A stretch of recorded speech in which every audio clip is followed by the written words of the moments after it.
2 मिनिटं कमी असताना पोलिसांनी हा आदेश आणून दिलेला आहे. 2 मिनिटं 5:58 आणि दिलेला आहे की 6 वाजायच्या आत रस्ता रिकामा करा. आदेश आणून देणाऱ्यांना इंग्रजांनी काढलंय का आदेश देणाऱ्याला इंग्रजांनी काढलंय मला काही कळालेलं नाही. कोणाला काढलं नाही कारण संदर्भ सुद्धा एका इंग्रजी पेपरचाच घेतलेला आहे.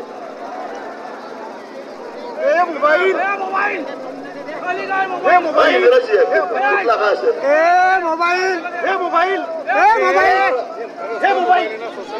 मला असं वाटतंय की एका बाजूनं सरकार चर्चेची आज सकाळपासून मंत्री येणार म्हणता ऑर्डर आली म्हणजे याचा अर्थ या न्यायालयाच्या माध्यमातून सरकारचा हे विसरून चालणार नाही आणि सरकारच्या मध्ये कोण आहे हेही विसरून चालणार नाही.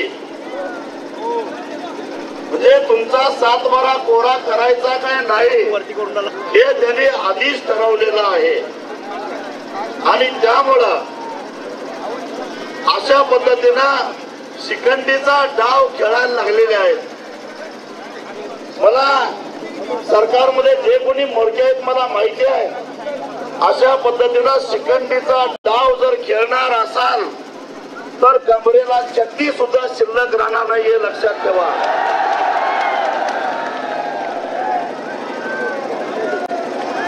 ठीक आहे आम्ही यांच्या बाहेर झाला तिथे थांबतो. महात्मा गांधींनी या देशाला सत्याग्रह शिकवला.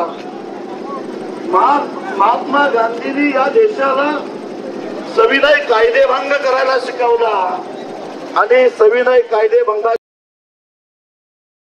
या देशातल्या सामान्य माणसाने महात्मा गांधींच्या नेतृत्वाखाली एक थेंब सुद्धा रक्त न सांडता या खंडप्राय देशातल्या इंग्रजांना हा देश सोडून जायला लावलं.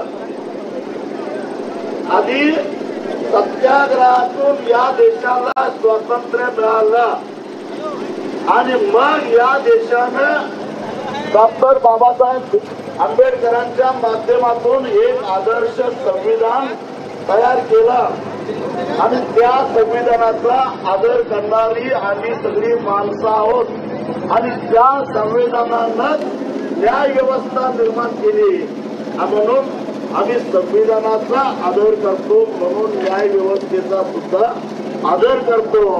पण न्याय व्यवस्थेनं सुद्धा कुठेतरी जबाबदारीनं वागलं पाहिजे असं एक या देशाचा नागरिक म्हणून आणि या देशातल्या विधानसभा ही सुद्धा एक कायदेमंडळ असतं आणि लोकसभा ही सुद्धा एक कायदेमंडळ असतं.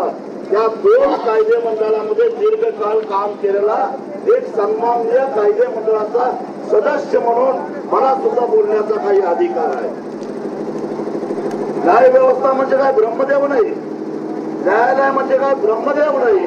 अरे पहिल्यांदा सत्याग्रह आणि त्या सत्याग्रहाच्या माध्यमातून संविधान निर्माण झालं आणि त्या संविधानाच्या नंतर मग न्याय व्यवस्था आली आणि आज सत्याग्रहालाच न्याय व्यवस्थेनं जर आव्हान दिलेलं असेल तर एकूणच आमची न्याय व्यवस्था सुद्धा भरकटत जाते की काय याचा सुद्धा विचार करावा लागेल.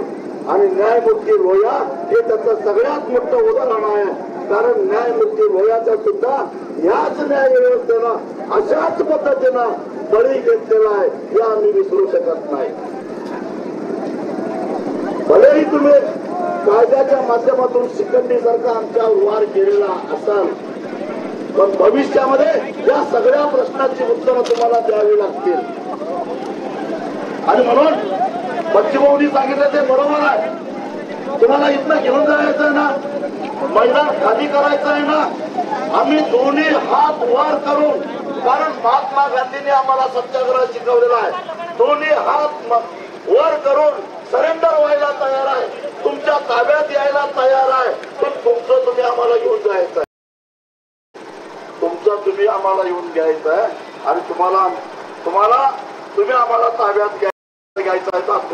काय कारण 6 वाजता मैदान आम्हाला आदेश दिलेला आहे. आम्ही न्यायालयाचा भंग करत नाही, न्यायालयाच्या आदेशाचा भंग करत नाही. न्यायालयाला विचारावं लागेल की सगळी प्रक्रिया आणि तो आदेश किती वाजेपर्यंत पोहोचवला. अपरात्री आमच्या भगिनी आहेत, त्या कुठे जाणार, त्यांच्या